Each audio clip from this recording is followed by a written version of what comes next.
Le Premier ministre Abiy Ahmed a inauguré un parc sportif répondant aux standards internationaux.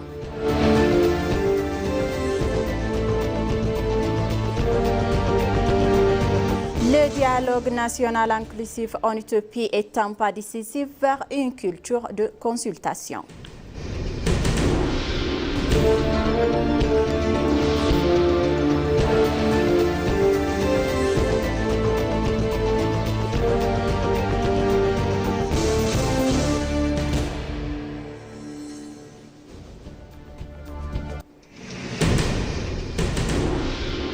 Bonjour chers téléspectateurs et bienvenue sur ABC, c'est notre journal d'aujourd'hui du dimanche 5 avril 2026. C'est moi, Samre Godado. Restez avec nous avec le journal d'aujourd'hui. Le Premier ministre Abiy Ahmed a procédé à l'inauguration du parc sport d'Addis Ababa, un projet emblématique qui illustre les efforts de modernisation urbaine, de valorisation des citoyens. À cette occasion, le Premier ministre Abiy Ahmed a affirmé que l'Éthiopie ne se limitera pas à rêver de grandeur, mais qu'elle s'engage résolument à la concrétiser les travaux et à travers des réalisations tangibles. Dans un message publié sur les réseaux sociaux, Abiy Ahmed a souligné que ce complexe sportif et une surface de 5,7 hectares témoignent de la volonté à accélérer la transformation de la capitale tout en renforçant la dignité des citoyens. Conçu selon des normes internationales, le parc comprend des infrastructures de haut niveau, notamment une piscine olympique et des terres professionnelles de football, de basketball, de tennis, ainsi qu'une piste d'athlétisme de 800 mètres. Les listes rendent également hommage à 15 champions olympiques éthiopiens immortalisés à travers des statues érigées au corps de complexes dans le but d'inspirer les générations futures. Au-delà de sa vocation sportive, le projet se veut inclusif et orienté vers la communauté. Il intègre 105 espaces commerciaux destinés à soutenir les habitants prolongés et relongés durant les travaux, ainsi qu'une grande place politique pouvant accueillir jusqu'à 3000 personnes. Pour le Premier ministre Abiy Ahmed, ce projet reflète une approche de développement concentrée sur l'humain et où infrastructures modernes et bien-être collectif avancent de pierre.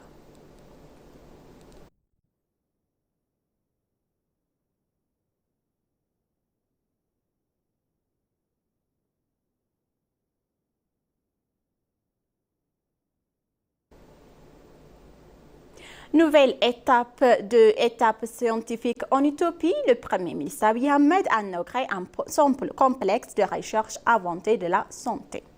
L'Éthiopie franchit un cap décisif vers l'innovation scientifique comme le Premier ministre Abiy Ahmed a inauguré un complexe de recherche ultramoderne à la ville Addis Ababa, marquant selon lui entre deux pays dans une nouvelle première scientifique. Implanté au sein de la Armor Hassan Research Institute, ce centre de poids constitue une avancée majeure de la stratégie nationale visant à faire de l'innovation un pilier de développement. Le Premier ministre Abiy Ahmed qualifie cette infrastructure de sorte stratégique destinée à positionner l'Éthiopie comme un pôle excellence en recherche et en sécurité sanitaire et en technologie de pointe. Le complexe abrite 40 laboratoires entièrement équipés et également équipés ainsi que des plateformes avancées de génomique et également bioinformatique. Cette installation permettra aux chercheurs éthiopiens de construire et de conduire des travaux scientifiques de haut niveau signés et alignés sur les standards internationaux. En établissant un lien étroit entre recherche et politique publique, il contribuera à améliorer des systèmes de santé, rechercher et renforcer la préparation aux crises et accroître la résilience face aux menaces sanitaires. Ce projet s'inscrit donc dans une voie plus large d'autonomie stratégique visant à assurer l'Éthiopie une indépendance durable dans le secteur essentiel.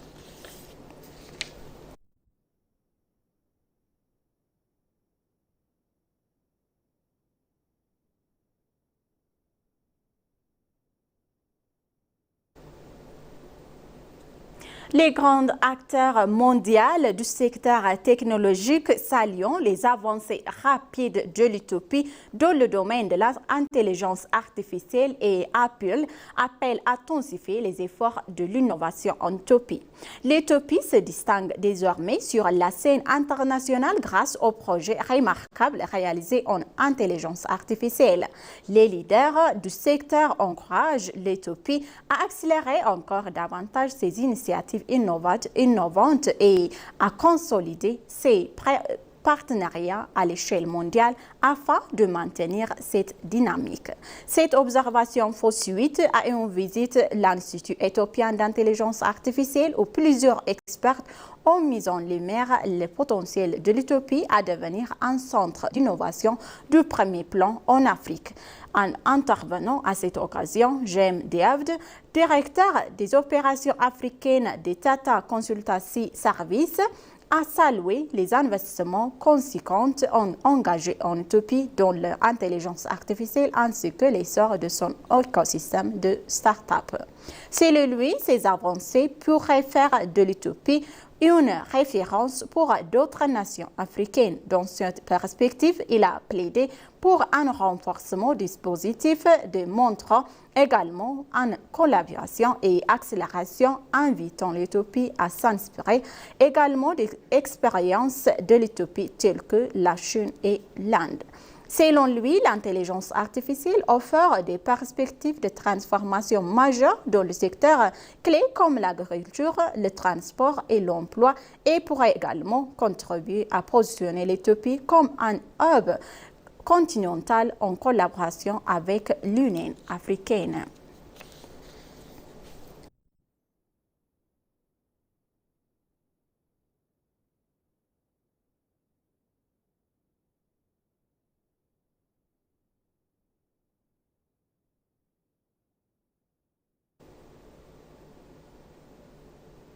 Le président de la Commission du dialogue national éthiopien, le professeur Mesfin Araya, a salué le lancement d'un dialogue national inclusif comme un succès majeur pour la Commission, soulignant son rôle dans l'instauration d'une véritable culture de consultation en Éthiopie.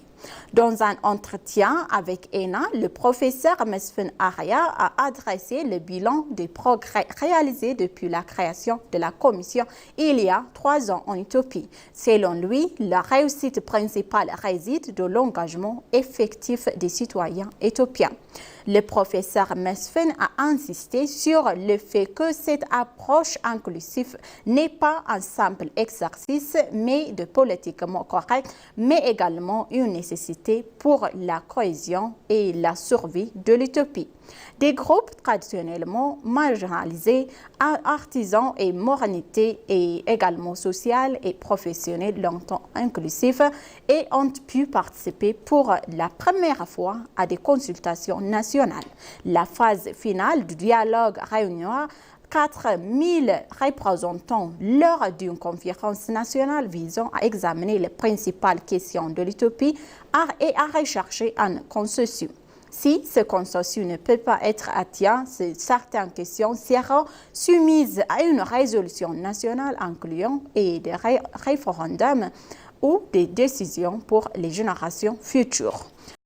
L'Éthiopie, pays riche en diversité avec plus de 80 nations, nationalités et peuples, dispose de multiples mécanismes traditionnels de résoudre des conflits. La Commission prévoit d'avancer cette couverture avant la tenue de l'Assemblée plénière nationale et étape clé pour finaliser le dialogue et renforcer la culture de consultation à l'échelle nationale.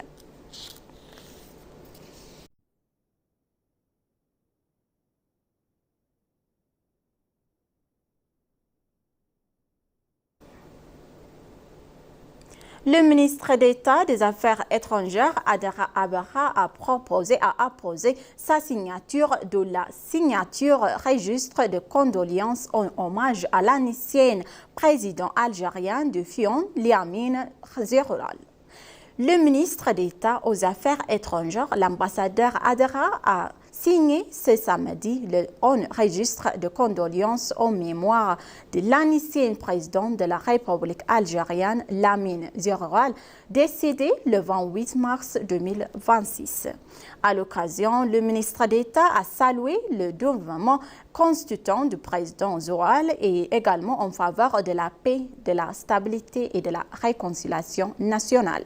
Il a souligné que dans un contexte interne particulièrement complexe, celui s'est été employé à sortir le pays et la crise, à jeter les bases d'un retour en dialogue entre les différentes composantes de la société algérienne.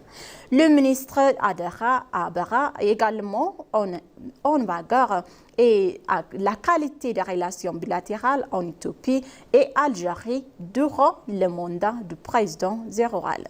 Revenons sur cette période, il a indiqué que les deux pays partagent alors les valeurs communes de solidarité africaine et de coopération sud-sud. Il a conclu en affirmant que l'héritage et contribution de Fioni et président désormais demeureront durablement gravés et honorés avec le respect et considération tant en Algérie conscient de la communauté africaine.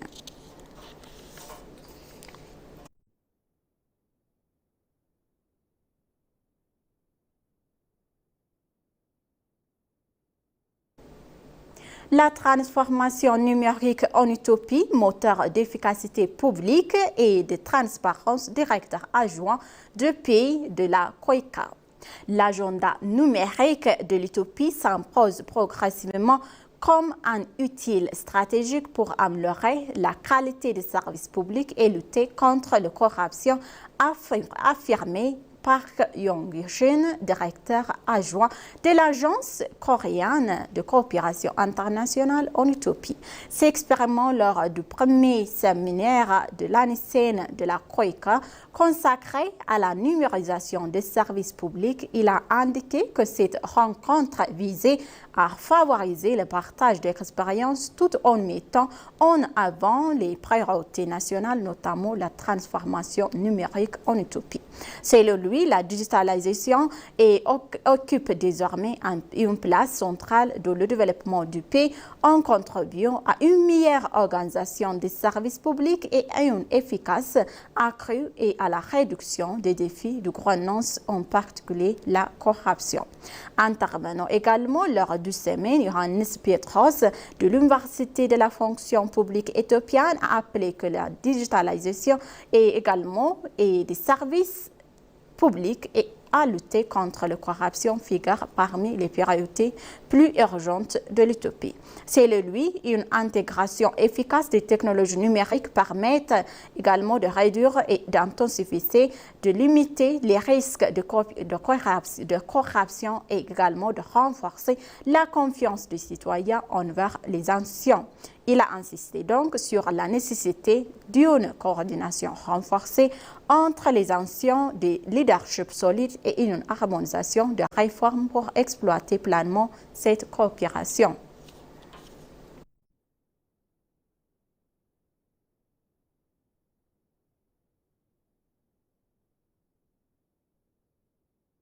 Chers téléspectateurs, maintenant je vous rappelle les titres principaux. Le Premier ministre Abiy Ahmed a inauguré un parc sportif répondant aux standards internationaux à Addis Ababa.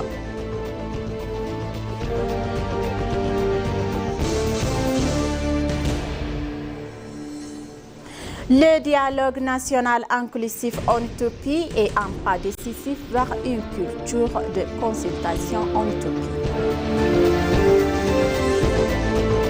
C'est la fin de notre journal d'aujourd'hui, donc je vous souhaite une bonne journée.